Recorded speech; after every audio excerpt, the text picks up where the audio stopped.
Ginoong Dios kanimo ang tanan dungog ug himaya. Daghang salamat sa kinabuhi nga imong gihatag, salamat sa ulan, salamat sa init sa adlaw, salamat sa tanan nga among nadawat gikan kanimo Ginoo. Kini nagpakita sa imong pagkamatinud-anon, sa imong pagkaamahan kanamo nga wala ka napakyas sa pag-atiman kanamo. Bisan pa man sa among mga kalisdanan ug mga pagsulay, nagpabilin kang matinud-anon Ginoo. Ginoo, nanginahanglan gayud kami kanimo. Nanginahanglan kami sa imong paggiya, sa imong kaalam, sa kanunay nimong pagtultol kanamo sa sakto nga dalan. Karon Ginoo, kami nang hangyo kanimo nga ikaw magahatag ka namo kasing-kasing nga malipayon nga modawat sa imong pulong. Ako nagampo nga imong balang espiritu magatudlo kanamo sa kamatuoran ug magahatag ka kanamo Ginoo grasya nga makasabot ug maaplikar kini kana sa among kinabuhi. Dalaygon ka sa walay katapusan sa ngalan ni Hesus. Amen. May buntag sa tanan. Kumusta ang inyong balay? Wala ray tulo o ang uban kamulo pa tingali ko pamala sa mga gamit nga nabasa. O ang uban nabasa gabi pero wala ra gyapon kay wala nakapikto sa kadasig sa simbahan nga mo apil mo celebrar gihapon sa kamaayo sa Ginoo karong taknaa. Okay, so atong ipadayon ang atuang series may tungod sa 7 churches ug naa nata karon sa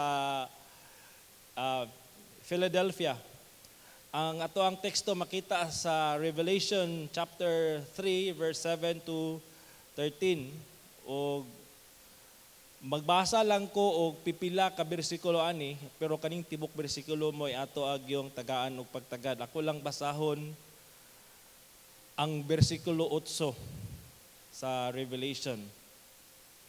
Ingon si Jesus, nailako ang imong mga buhat. Aniya karon gibutang ko sa imong atubangan ang usa ka pultahan nga naablihan nga dili arang masirad-an sa bisan kinsa. Nga may jutay ka nga gahom ug gibantayan mo ang akong pulong ug wala ka maglimod sa akong ngalan.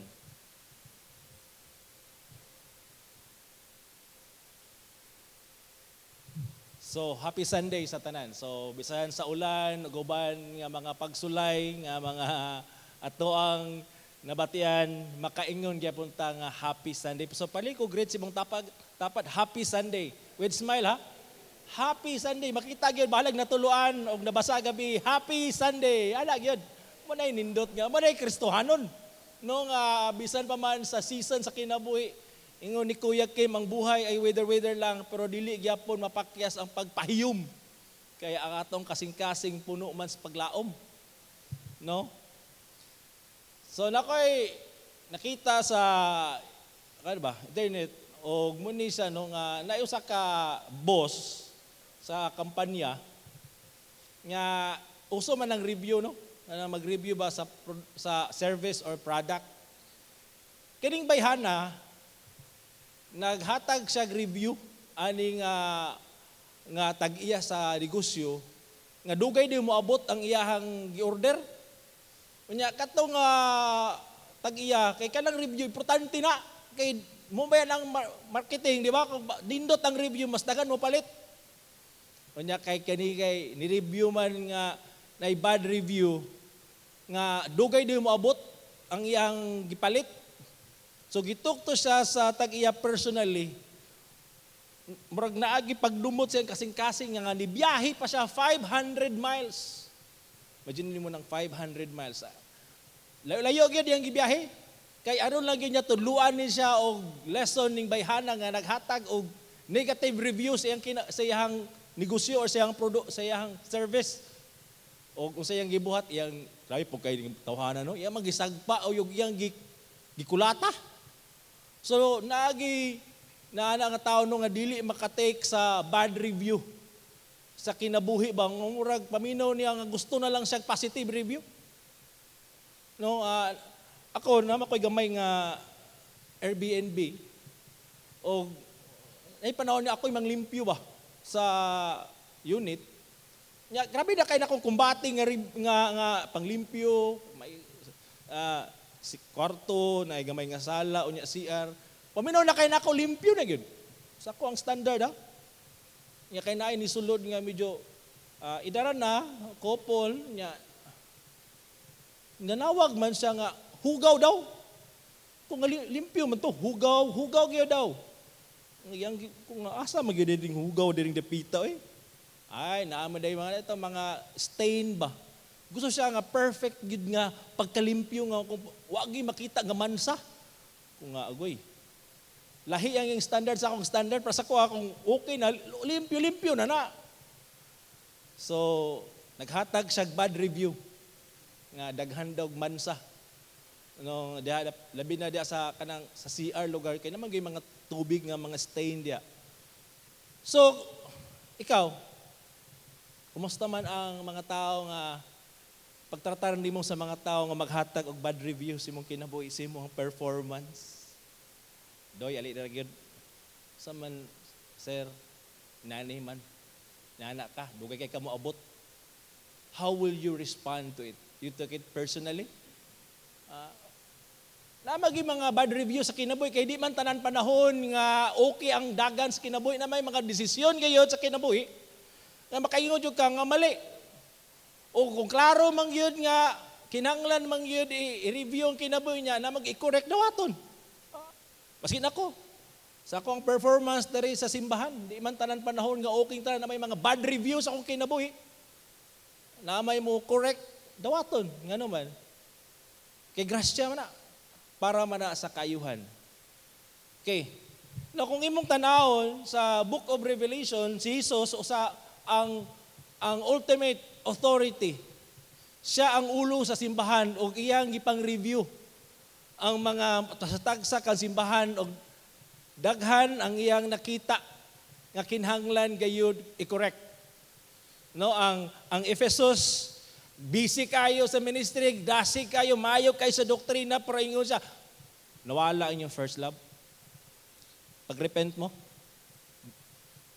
Katong Smyrna ba itong sunod?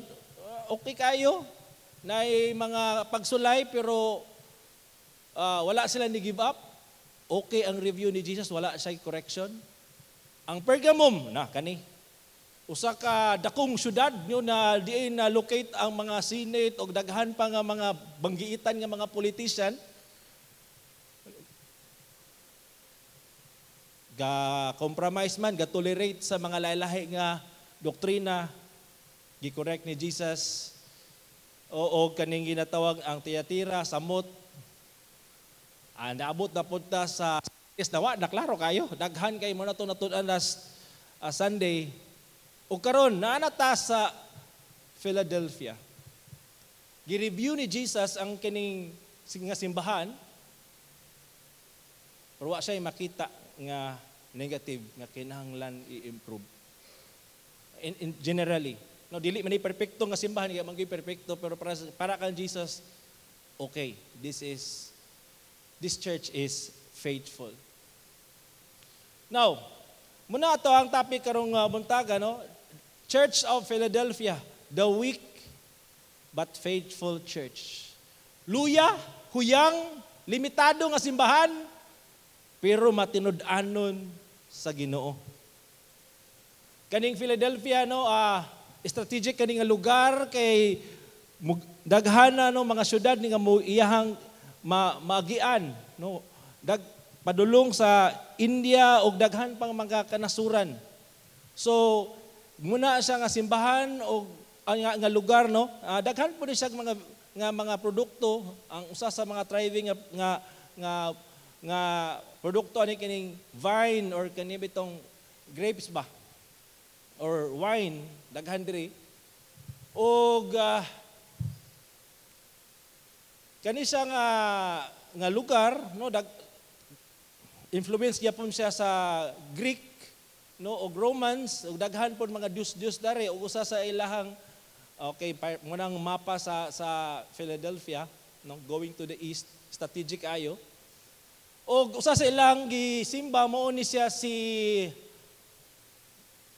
Dionysus, no, mo na siya. O mura mo Dionysia pero dili siya, no? Dionysus na siya. No, kani siya nga ilang ginasimba nga sa katong nga lugar, no, nga mga tao is gasimbolo ni siya og kanami tong prosperity og indulgence. So kung musimba sila ani, ako gyud nagyud ang mga practices nga paano gyud, no, ginadili gyud sa Ginoo gyud, no, mga butang immoral, mo ginano ang ilahang way of worshiping. So si Jesus Christ sa verse 1, iyang gi-introduce ang iyang kagalingon nga holy, balaan.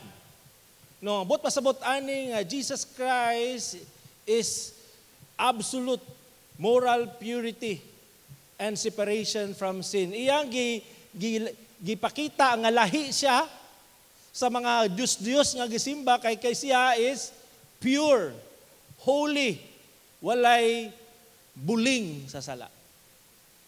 O iya pong gi-introduce ang iyang kaugalingon nga siya true.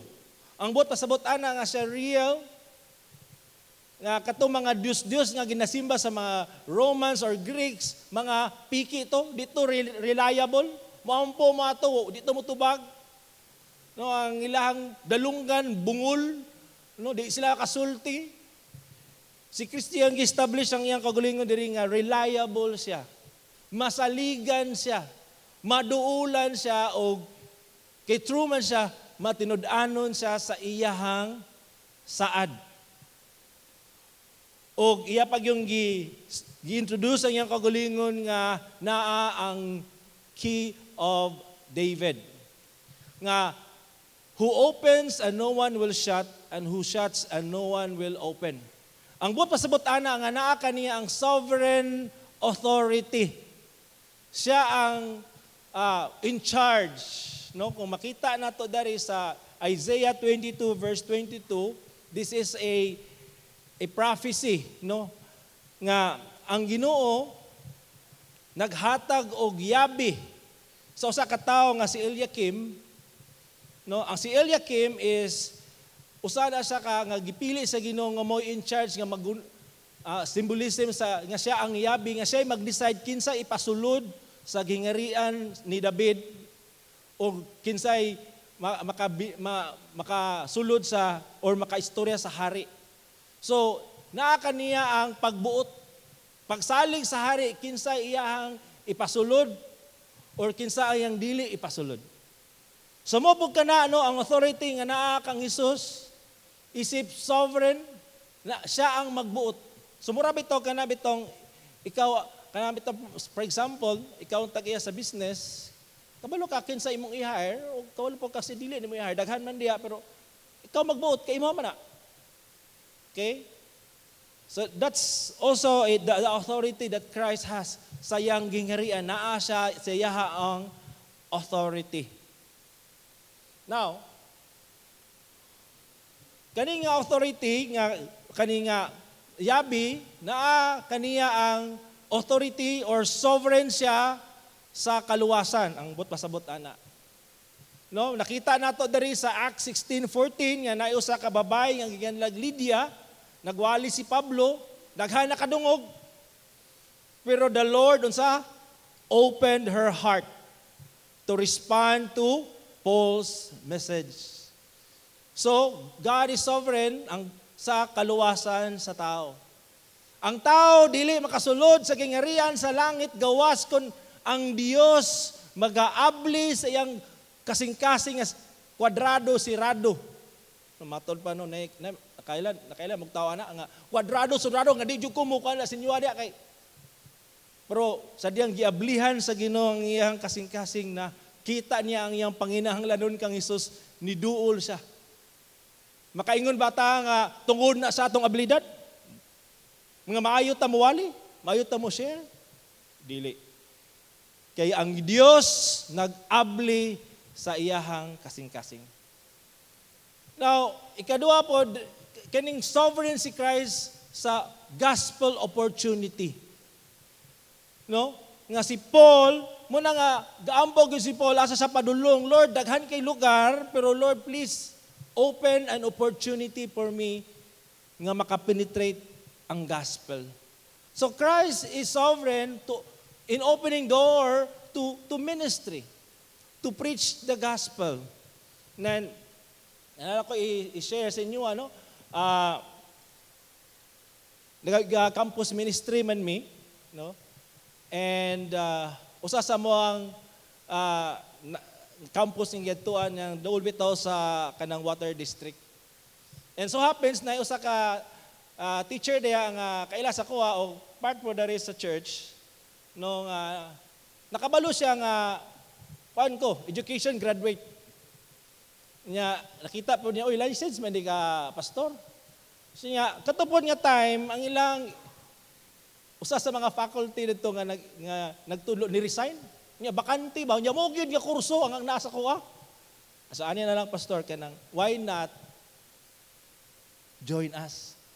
Part-time lang. Ikaw magbuot usang schedule basta part-time. So nato ko sa elders, nananghid ko na opportunity aning ako yung pag-ampo sa Ginoo. Lord, kung imo gini siyang pagbuot, tugutan ko sa elders nga moadto dadto o mag-ministry. Dili man gito primary teaching gyud nga murag himo pang-career gyud but really ministry.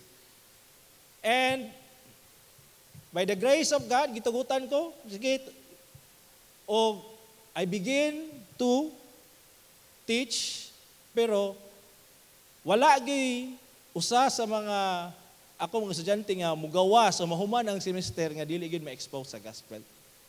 Naagyud no, makadungog gyud sila sa gospel gyud. Mo gina ang akong i-guarantee nga they will have an opportunity. Na ay door nga gi-open. Depende sila kung musulod sila basta the opportunity is there. And one of the opportunity also nga nagyabli sa Ginoo dadto nga no kana siya nga naka-retreat na ay recollection with the graduating students. So akong gi-involve ang mga pastoral team, join me, palihog kay murag dako kay ni nga trabaho di na ko ni kaya ako ra. So salamat sa Ginoo naa sila o adunay 61 students nga ni commit silang kinabuhi ngito sa Ginoo. Ato pakpakan ng Dios. So kana ba no? Gospel opportunity. Now, karon balik ta sa kaning sa bersikulo. Now, sa verse 8, ingon ni Jesus, I know your works, and I have set before you an open door, which is no one is able to shut. Amot pasabot, nanay giablihan nga pultahan, o kani nga pultahan walay bisan kinsa nga makasira. Kani nga door, ako ray makaabli, o kani nga pultahan, ako ra pod ang makasira. Kay nana ka sovereign si Christ. Now, kung kani ang context manggod ani nga majority I believe sa mga Kristohanon diri sa Philadelphia mga Hudiyo. Ug tungod sa ilang pagtuo kang Hesus bitaw, gipapahawa sila sa synagogue. Kanang synagogue mura na siya kapilya nga magtipok ang mga Hudiyo, magbasa sila sa Torah ug gi-kick out sila, gi-excommunicate sila ba. So big deal kina sa usa ka Hudiyo nga i-kick out ka diha.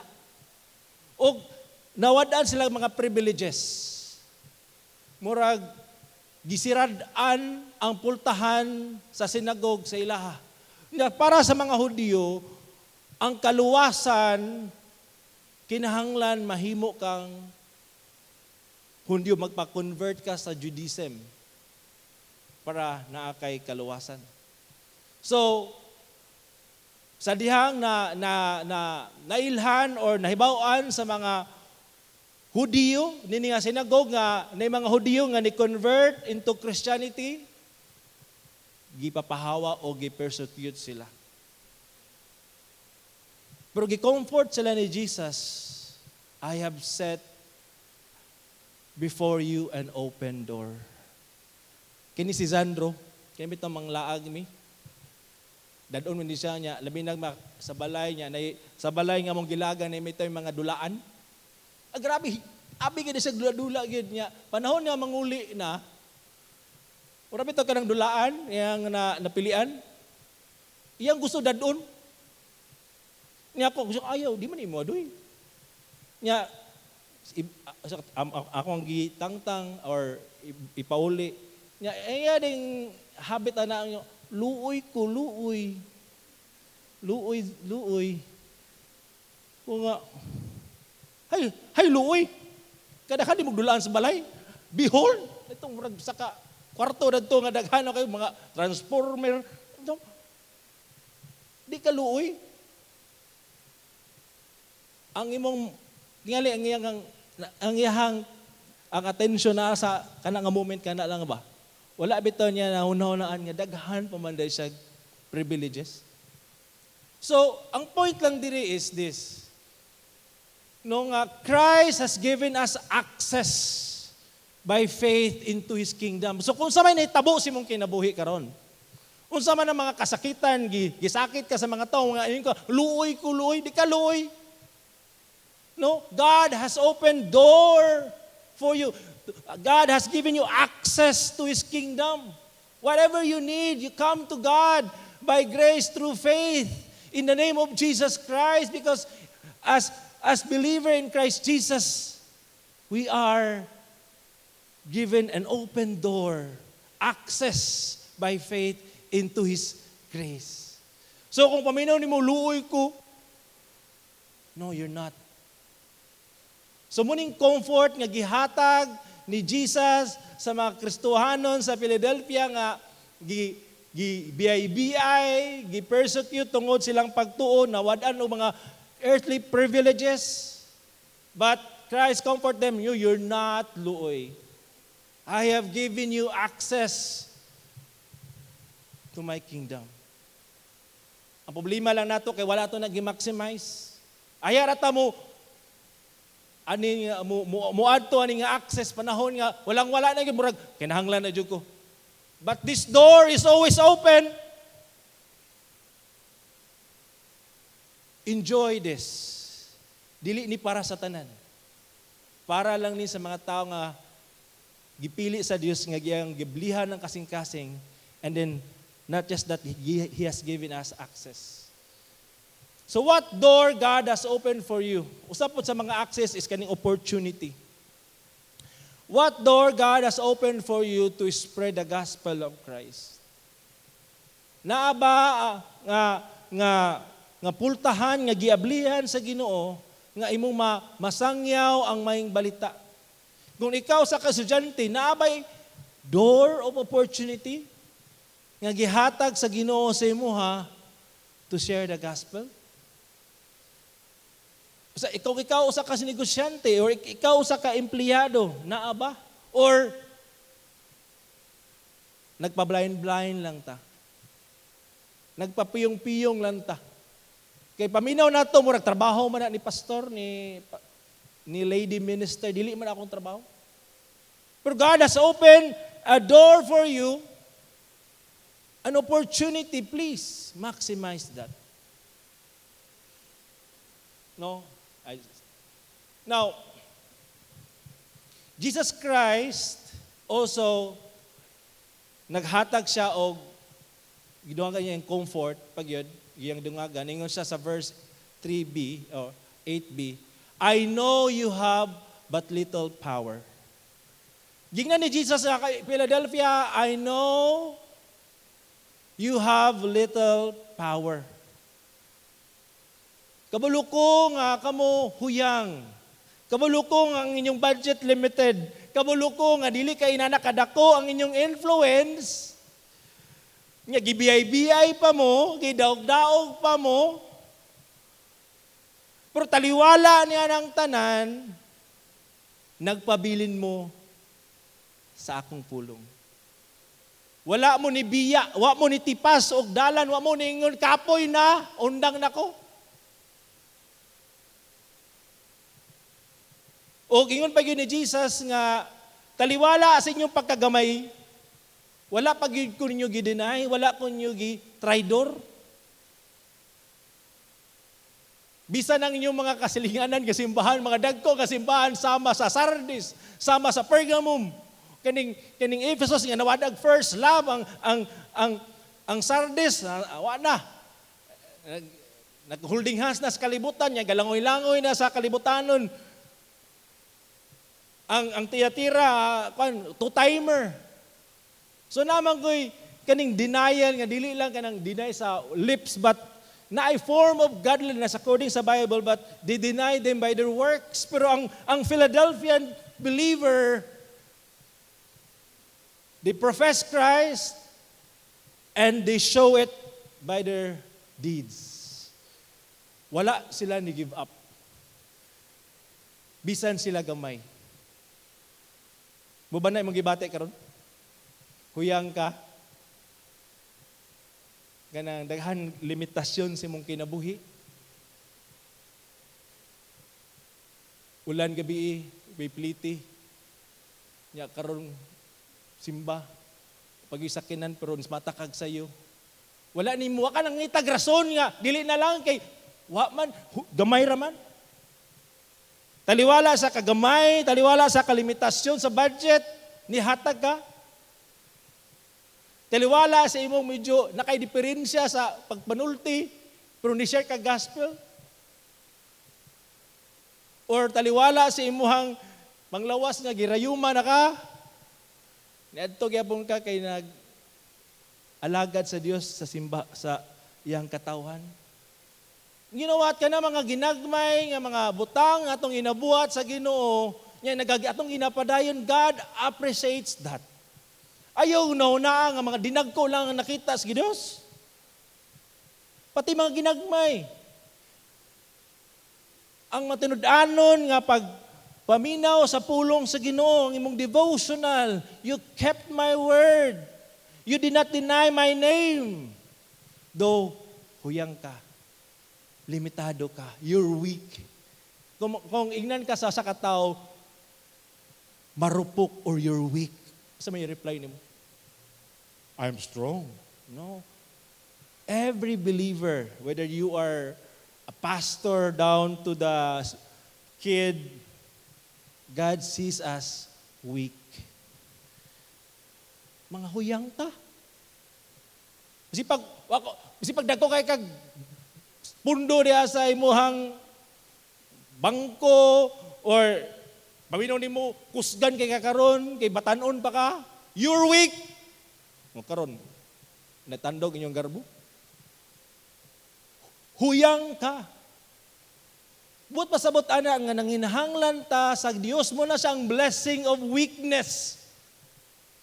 Because in our weakness, God works in His power. Mumay na ingon niya kang Paul.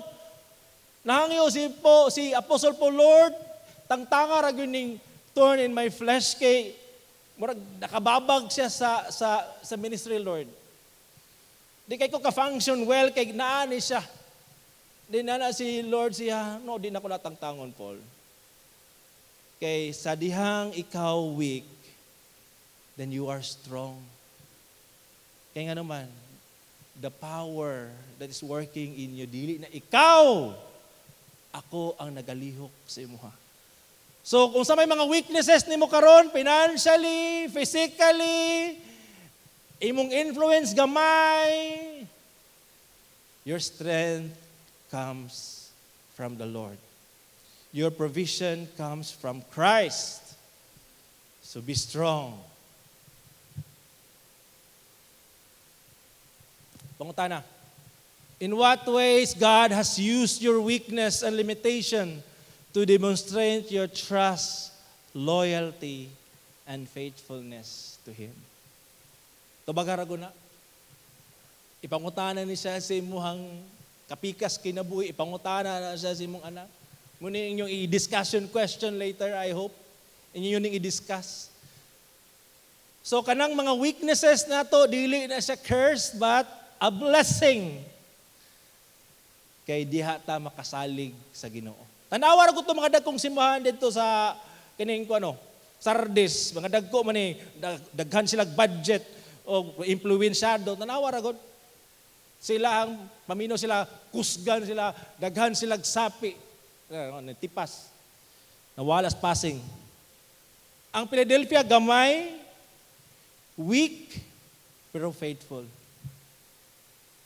Usahay manggod ang atong nahuna sa success, inani, inana. But God looks sa to ang faithfulness. Faithfulness itself. No, I hope diha nato iyangkla ang success ba, faithfulness to God, remaining true to His Word.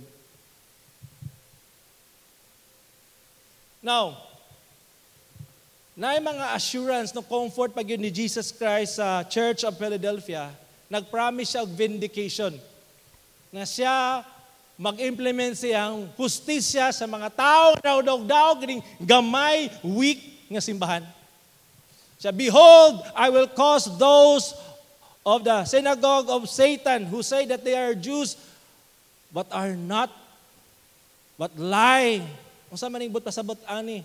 Nga muni siya akong but pasabot ganina nga mga Hudiyo, nagpakauring ingnon. Hudiyo sila by blood but spiritually speaking they're not. Kay dili tanan Hudiyo naa sa gingharian sa Ginoo. Kay ang tinuod nga Hudiyo kinahanglan mo kumpisal nga si Kristo is Lord, that Jesus Christ is the Son of God. And then, gisultihan sila ni Jesus kaning mga nagsimba na nga synagogue. Actually, dili ako ilang ginasimba na. Ilang ginasimba na si Taning. So, ang usa ka grupo or sect nga dili mag-recognize that Christ is the Son of God, that Christ is Lord, ug wala nagpatalinghog siyang pulong, nakabulo na mo. Kinsa gid ang tinuod nilang gisimba. So karon, so gi-comfort sila nga naay vindication kanang ilang gipagdaog-daog sa inyo nga mga weak, mga huyang, moabot ang panahon nga paludhon ako na sila sa inyong atubangan. Grabe no? Imagine ako kanabi itong bata. Gibuli ko, gibuli. Inaning niya. Naabi ito'y ilang nak. Butang panahon. Lili yun ang mapang lugar mo kuan. Pero naabi ito'y nisumbong ba na. Kabalo itong huyang. So, ang point lang diri nga na justice nga i-implement sa Ginoo sa mga nagdogdaog sa anak sa Dios. Mo may nangingon ni Jesus Christ kang Saul nga nagdogdaog sa mga Kristohanon, Paul, you persecuted me. Christ took it personally. Ang pagdogdaog sa iyang simbahan, personal na kang Jesus. Ako ning katawhan, ako ning tinubos, ako nang gipagasan sa akong dugo niya, gidawdaog ninyo. Paludhon ta mo. Mabot ang panahon. Naingon pa yung isa, o gipakita na ako sa ilaha nga, kamo ang akong gimahal. Kay kanimang mga Hudiyo, nga nagdogdaog sa mga Kristiyano, nagtuo sila nga, sila ang gimahal. Kay kaliwat sila ni Abraham, sila ang mga piniling katawhan sa Dios. Ma-disappoint sila in judgment day nga dili kamo. Kay gidinay wala mo nituo sa kuha. Kani sila mo'y akong gimahal. Kay nituo ni salig ung nagmatinud-anon kanako. I love them. So karon, mga Kristohanon, katawan sa Dios, nakabati ba ka mga pagdaog-daog? Mga pagbiyay-biyay, tungod ka ikaw ni tuo, ni salig kang Isus, nya ni barug ka, unsay kamaturan niya, gisaway ka, or naay panahon nga maayo kay ka, nya giilad ra ka. May mga tao nga nagbuhat si mo ana nya murag Gusto kang hustisya. Pero asa makamangita hustisya? Go to God. God has promised vindication. Ihatag kaniya ang inyong kabugaton. Kay naa siya'y justice nga iyahang i-implement sa mga tao nga nagbiyay-biyay o nagdaog-daog kanimo tungod sa imuhang pagtuo kaniya.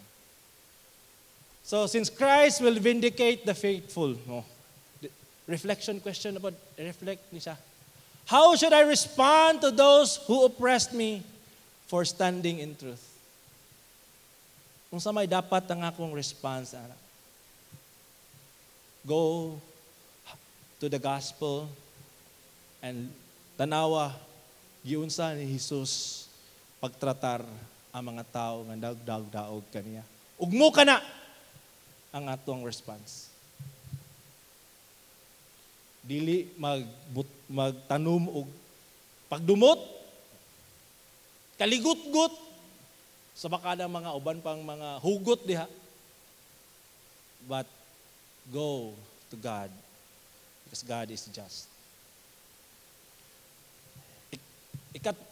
Katulo o ikaduhan niyang saad sa mga huyang day, weak and faithful. Gi-comfort ni Jesus. Protection. Ingon siya, because you kept my word. Ingon, nakita na ako ang inyong pagkamatinud-anon, you kept my word. Bisan pa sa una, karon, nakita na ako na. Nagapadayon bining na-prove na sa Philadelphia nga ang ilang pagkamatinud-anon dili seasonal. Na may iba no, mga tinud-anon seasonal lang. Oy, kuan karon, Holy Week. Grabe, tinud-anon kayo, basa niyo. Kuan karon, January. Tinud-anon kayo, grabe, basa sa pulong si Ginoo. Karon, kumusta naman, June, seasonal nga pagkamatinud-anon nga murag base lang sa feeling or sa... Pero kani mga Church of Philadelphia, mga simple, they kept God's word. Na-prove ni Jesus, they are consistent. Silang obedience, silang pag-trust. Kay tungod kay matinud-anon mo, remember na ay covenantal ani, because you kept my word, I will also keep you. Ampingan tamo. Yan ang word nga amping nindot. Ampingan tamo. Sa panahon sa mga pagsulay nga moabot sa tibuok kalibutan, ampingan tamo. Daghan og mga interpretation ani nga uban mingon nga rapture nga waon aron dili moagig tribulation kay kani manggo nga pagsulay hour of testing or tribulation tibuok kalibutan. Ang uban pod is dili necessarily kwaon kundi i-sustain sa Ginoo in the midst of tribulation. Ang Dios mag-sustain kanila, mag-preserve kanila nga mulahutay giyud sila until the end. Either way, protection gyapon na sa Ginoo. Ako'y kurat kung unsa imuhang view ana, but I am more leaning sa kaninga view nga in the midst of tribulation, God in His power sustains the church until the end. So muna po ang prayer manguna ni Jesus sa mga Kristohanon, siya nga muning prayer niya to the Father, I do not ask that you will take them out of the world. Nga imo silang tangtangon, kunili, but you will keep them from the evil one. Ampingi sila, Lord. Ampingi sila, Amahan. Kaya ako silang gipangga. Manindot pero ganyan, no? Ako siyang gipangga. Ako na silang gipangga.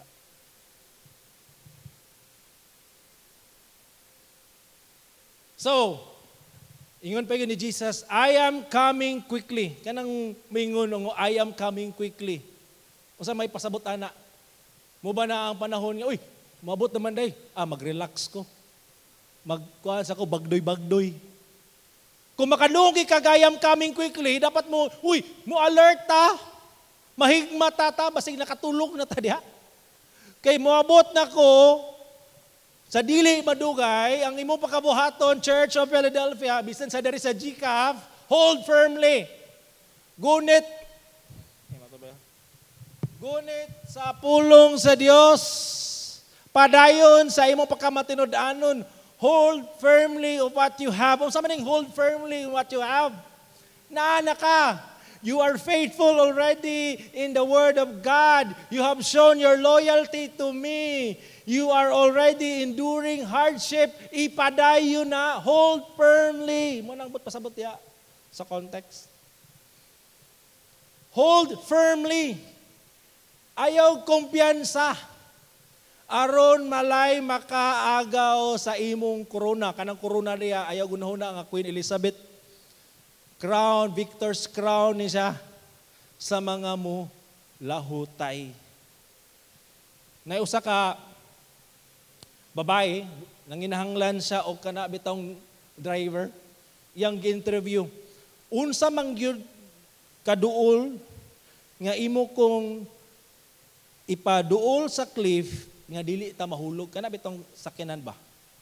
Anang isa mga kuan, ma'am, 3 meters from the cliff. Okay ko ana.